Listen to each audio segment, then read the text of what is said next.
Hello again, everybody. Another short video just to cover something that's come across my screen in the last few weeks. You probably heard about the Georgia Guidestones. If you've followed my channel, I mean, I haven't covered this before, but it's one of those topics that comes up every so often in the research. Um, and if you don't know what that is, you can easily just search for Georgia Guidestones and bring up sites like this. I've got various links here, and I'll include those in the description.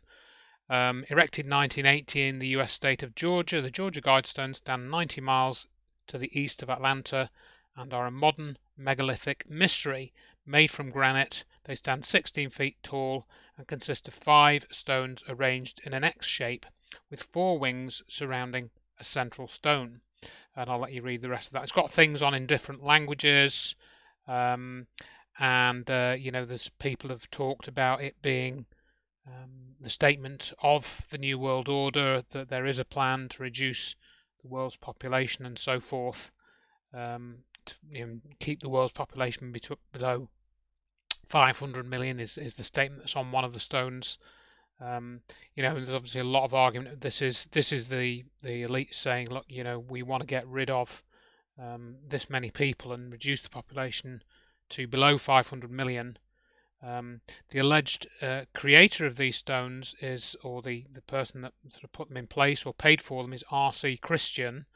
But a few things have come out very recently in a video, which I'll mention in a minute, about these, which might give us a bit more information. Anyway, the reason I've chosen to cover this is that they have now been destroyed.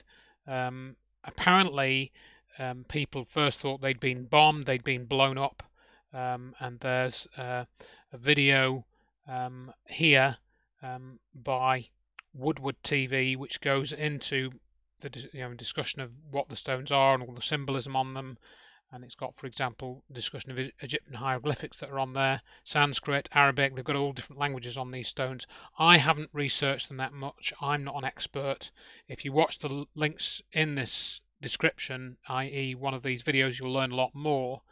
And again, the general idea within the sort of alternative knowledge community or the conspiracy community, call it what you will, is that these are indeed, the elites lording it over us and saying this is what we're going to do. Now, I say they have been destroyed. We'll get to that in a minute. And there was talk that they'd been bombed. There's security camera footage, but actually, what appears to have happened is, if you see here, there's this apparently not very well placed security camera. I think they put these in place because there'd been these incidences of vandalism against the stones. I think somebody had put graffiti on them or something. Then again, I heard that story a few years ago now, and that in of itself was a story was not true, and they hadn't put graffiti on them. That was a Photoshop job. But they have now apparently been destroyed, and the talk was that it was a bomb, as I say. But this video proving lightning destroyed the Georgia Guidestones, to me, I watched this, and it does seem to show that yes, indeed, there was a lightning strike which destroyed the stones, and there was I think he goes into here, for example, if you look at this, he shows there were storms in the area at the time. There was a storm system not too far away. Now, of course, that in itself does not prove it. There may be other records where you can actually show where the lightning struck the ground approximately. I think there's technology now and sensors which will show you that. I haven't followed all of this up. But I did lean towards, when I saw this particular video, that it did seem to be accurate, and it probably was a lightning strike. And of course, with the research I've been involved in, people had written to me, said, "Oh, Andrew, do you think this is a directed energy attack, directed energy weapon attack?" And well, of course, my answer is generally the same. I don't know. This seems to suggest it was lightning. It's unusual that a lightning strike would, take out and destroy or partially destroy the structure when it has such a significance in the, that they claim that this is the elites and they are evil, and so this is a symbol of evil, etc., and that lightning would destroy that. That seems peculiar.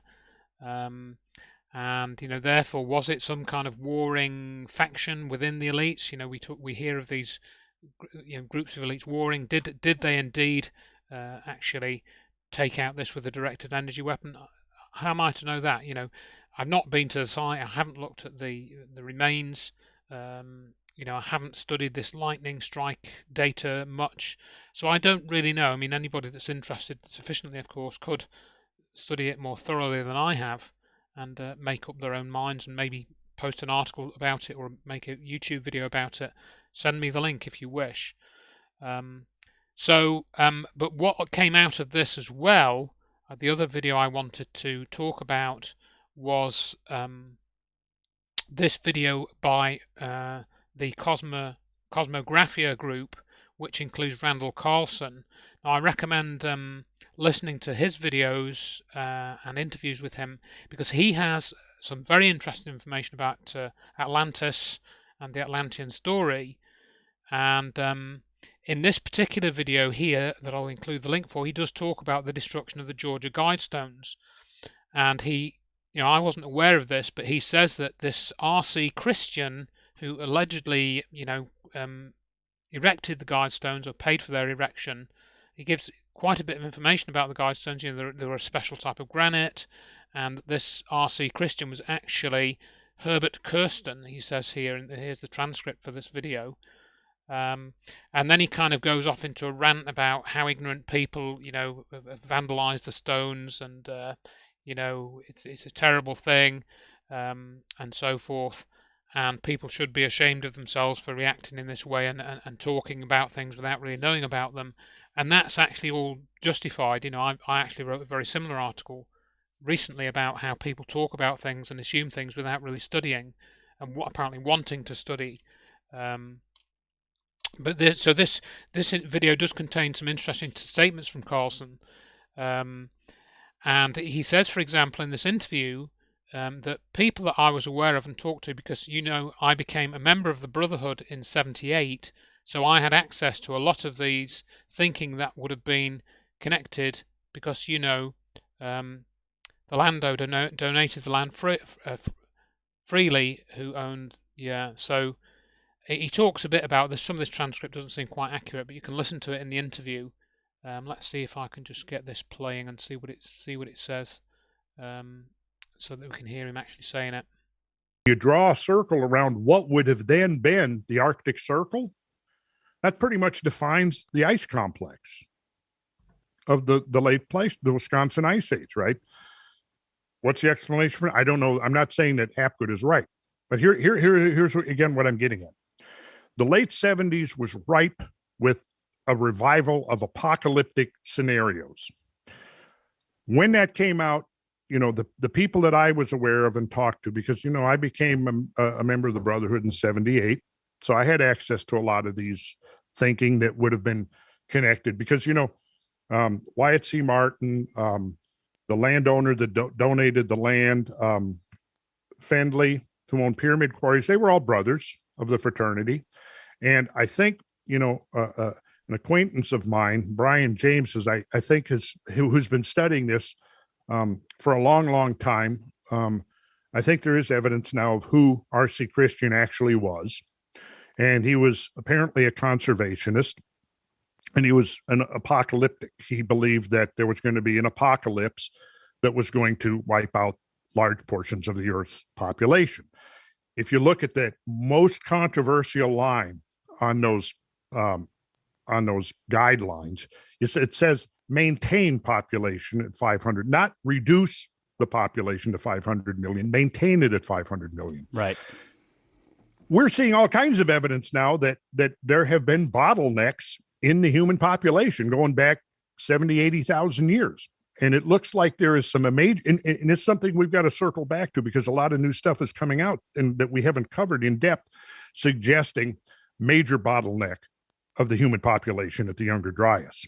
In fact, it may not be wildly speculative to say that the human population planet-wide may have been reduced to a few 100,000 people, right? So in a case like that, we're well below that 500 million mark. So now, for from what I recall, Archie Christian's actual name was Herbert something. He was a conservationist who did believe that the population explosion was a big problem. But he was also like I said, he was an apocalyptic. And if you look at what, in fact, I wrote something. I think I have it right here. Let's see. I do believe. Let me inject something there while you're looking for it, Randall, because you brought it up earlier. Amongst all those. Well, I'll let you listen to that separately, but he talks a bit more about the Guidestones after that, so you can listen to that separately. But you can see that he argues that these were actually meant to be a time capsule, these Georgia Guidestones, and they weren't at all meant to be an announcement of the plan for population reduction. And that I think is a fair argument. But unfortunately, then Randall Carlson goes into a rant and talks about vandalism when, again, he himself may be making incorrect assumptions if indeed the stones were destroyed by lightning and not by vandalism. So that again it re-emphasizes the need for careful research and without making assumptions because of emotive situations. So anyway, I'll let you investigate that further. But to add on a couple of things, just sort of on the tail end of this, I suppose, somebody wrote to me and said, "Oh, Andrew, why is nobody talking about crop circles? Are any crop circles forming?"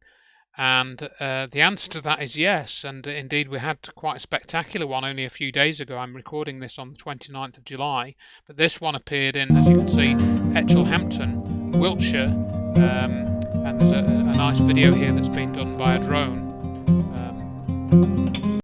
So you can have a look at this, and indeed you can see it is apparently laced with Masonic symbolism.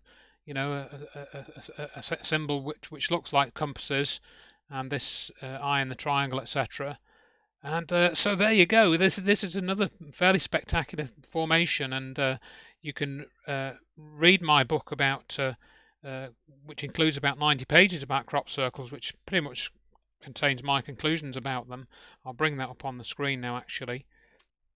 So if you want to read my take, about crop circles and my conclusions on that, I did study them for quite a few years on and off.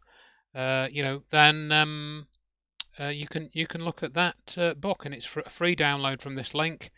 I put a lot of information in there, and that's kind of separate to what we're talking about regarding the Guidestones, but I just thought I'd bring it in because of this crop circle which has appeared. So that's just an add-on to this. And then I suppose there's another add-on. One of the things that people do sometimes struggle with is this idea that there is some kind of secret society which seems to have some links with the Freemasons and other groups, which is running the planet and has been for millennia or tens of millennia even. Then, for example, I talk about occasionally the Jehovah's Witnesses, which of course is this fundamentalist religious cult. Really, it's not. People that are members of the Jehovah's Witnesses wouldn't like me calling it a cult. But again, what I point out to these people when I've had them on the doorstep like many of you, is they don't even know who started the Watchtower Society, as the Jehovah's Witnesses used to be called, and it was this fellow Charles Taze Russell, and he was born in 1852, died in 1916. So the Jehovah's Witnesses haven't been going all that long, not much over 100 years. They, for example, predicted that the world would end in 1914, and then it became 1918, and then it became 1940s or something. So they made all these apocalyptic predictions. But again, you go to his grave in Pennsylvania, and Pastor Russell is buried under this very Christian-looking, and I'm being sarcastic, 8-foot pyramid with this crucifix and this rosette here. Is that a Christian symbol? Well, yeah, clearly the crucifix is, but what about the rest of it? So again, what does that tell you?